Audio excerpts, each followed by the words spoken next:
उत्तराखंड की राजधानी देहरादून, जिसे सपनों का शहर और भारत का एजुकेशन हब माना जाता है, जहां देश के हर कोने से युवा वर्ग एक उद्देश्य लेकर आता है।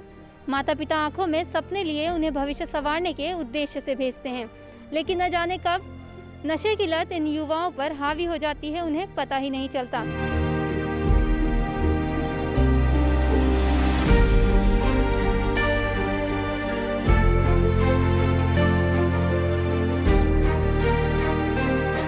आज हमारे साथ मौजूद है नशा मुक्ति केंद्र के डायरेक्टर। नशा मुक्ति केंद्र की शुरुआत किस उद्देश्य के साथ की थी आपने? एक्चुअल में ऐसा हुआ था कि जो हमारे पहले डायरेक्टर थे मिस्टर अमरपाल सिंह जी, तो वो भी नशा कर चुके हैं, करके उन्होंने छोड़ा था। तो उनका एक उद्देश्य ये था कि हम समाज को भी नशा मुक्त बनाने के लिए इस संस्था का एक प्रारंभ किया जाए, जिससे खुद को भी हमको भी मदद मिलेगी कि हम भी खुद नशे से दूर रहेंगे और आने वाली जो पीढ़ियां हैं उनको भी हम नशे से दूर कर पाएंगे।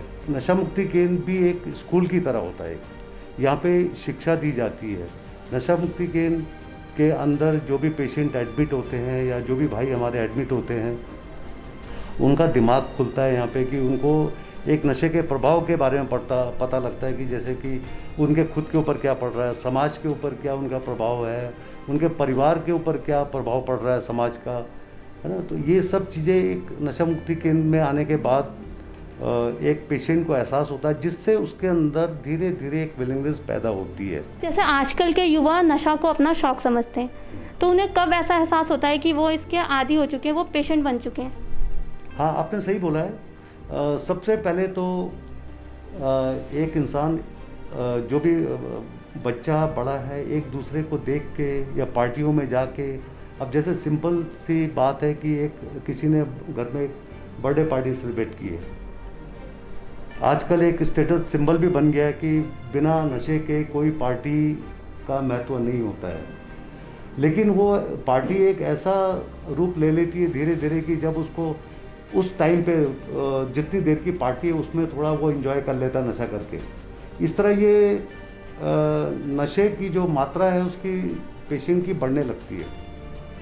एक दिन ऐसा आता है कि वो इस पर डिपेंड हो चुका होता है नशे पे, कि बिना नशे के फिर वो रह ही नहीं पाता। उसको रात को नींद नहीं आती है, भूख नहीं लगती है, भूख उसकी मरने लगती है, उसका वेट गिरने लगता है। लेकिन उसको इस चीज़ की कोई परवाह नहीं होती, क्योंकि नशे का, इसको बोला जाता है मेडिकल साइंस पे ये एक बीमारी है और ये मेंटल ऑब्सेशन की बीमारी है। देखिए, नशे का सिंपल सा बात होती है कि आज मेरे बच्चे का एटीट्यूड क्या है, कल उसका एटीट्यूड अगर चेंज हो रहा है तो परिवार को ये ध्यान देना ज़रूरी है कि इसका एटीट्यूड आज चेंज क्यों हुआ है। इसका उसकी बॉडी लैंग्वेज से पता लगता है, उसके साफ़ सफाई से पता लग जाता है, उसके कपड़े पहनने के तरीके से पता लग जाता है कि ये मेरा बच्चे के अंदर कुछ बदलाव आ रहा है, तो आ रहा है तो क्यों आ रहा है। नशे में आदी व्यक्ति होता है, नशे का आदी, तो वो जितना परिवार के लिए नुकसानदायक है, तो यहाँ पे आप लोग कैसे हैंडल करते हैं? एक तो नशा करने वाला एक डुअल पर्सनैलिटी होती है। परिवार उसका दुश्मन होता है, क्योंकि उसको जो भी रोकेगा टोकेगा वो उसका दुश्मन होगा। लेकिन बाहर वाले के साथ नशा करने वाला इस तरीके के व्यवहार नहीं करते हैं कभी भी। यहाँ पे जैसे प्यार से उसको समझाया जाता है। शुरू में विड्रॉल्स होते हैं, दिक्कत होती है थोड़ा, वो 2-4 दिन होती, ज़्यादा दिन नहीं होती है, जब तक उनकी फिजिकल रिकवरी होती है उनको। अब जैसे रिहैब होता है, रिहैब का कल्चर ये होता है कि उनको पता है कि यहाँ आके मुझे कोई मुझे नेगेटिव सपोर्ट नहीं करेगा। नेगेटिव सपोर्ट्स मीन्स कि मेरे को कोई नशा ला के नहीं दे सकता है। और सबसे बड़ी बात है कि पेरेंट्स की अवेयरनेस की कुछ ज़्यादा ज़रूरत है, क्योंकि जो आजकल टीनेजर हैं, छोटी छोटी उम्र के लोग हैं, उनमें हम लोग माता पिता लोग ध्यान नहीं देते कि मेरा बच्चा किस लाइन पे जा रहा है, ये घर पे टाइम पे आ रहा है तो क्यों, किस टाइम पे आ रहा है, इतना लेट आ रहा है तो क्यों आ रहा है, स्कूल जा रहा है नहीं जा रहा है। ये जो मैंने अभी थोड़ी देर पहले बताया कि पैसे मांग रहे हैं, किस चीज़ के लिए मांग रहे हैं, कहाँ पर पैसा इसका इस्तेमाल कर रहे हैं ये लोग, तो इन चीज़ों को बहुत ध्यान में देने की ज़रूरत है।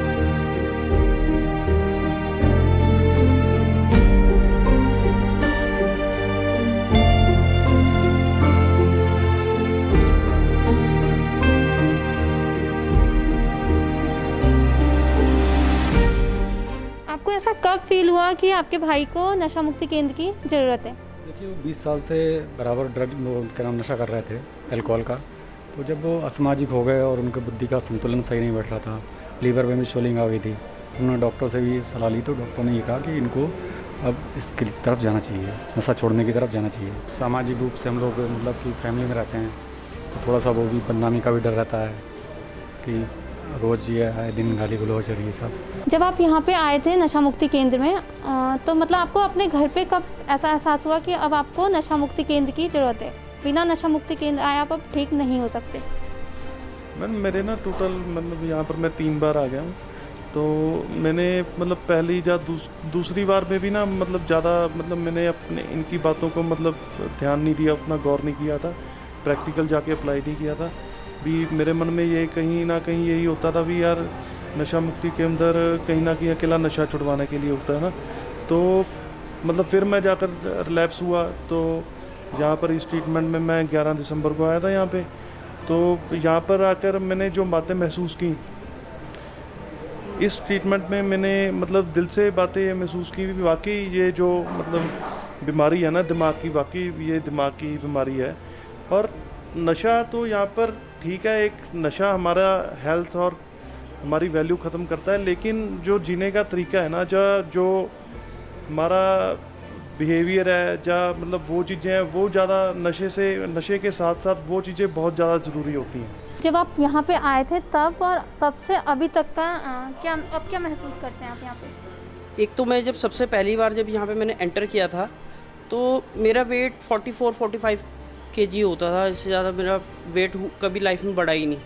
यहाँ पे मैंने कम से कम 19 किलो गेन किया वेट अपना ना, क्योंकि जिम है, सबको फैसिलिटी है, तो उस हिसाब से खाना डाइट अच्छी हो गई मेरी। जब नशा नहीं करते हैं तो नॉर्मल सी बात है कि डाइट बहुत अच्छी हो जाती है इंसान की। मैं यहाँ पे 12-13 रोटी खाने लग गया पर डे, धीरे करके ऐसे। फिर मैंने अपने ऊपर, जब मैं नशे से दूर हो गया तो मैंने अपने ऊपर ध्यान देने लग गया मैं। आपकी वाइफ ने आपको सपोर्ट किया, आपकी वाइफ ने बताया कि आपको नशा मुक्ति केंद्र जाना चाहिए, तो क्या उस टाइम आप ये समझ सकते थे कि आप नशे के आदी हो चुके हैं? हाँ, मुझे पता था कि मैं नशे के आदी हूँ, और घर में ना सिचुएशंस इतनी ज़्यादा, बॉन्डिंग इतनी ज़्यादा ख़राब हो जाती है, मम्मी पापा से तो हो ही जाती है, प्लस जिससे हम शादी करते हैं उसके साथ जब हम 24 घंटे रहते हैं तो उससे भी बहुत ज़्यादा परेशानी उठानी पड़ती है। मेरी वाइफ वैसे बहुत इतनी अच्छी थी कि क्या बोलते हैं, मतलब उसने बहुत समझा मुझे ना, बहुत ज़्यादा समझा उसने मुझे।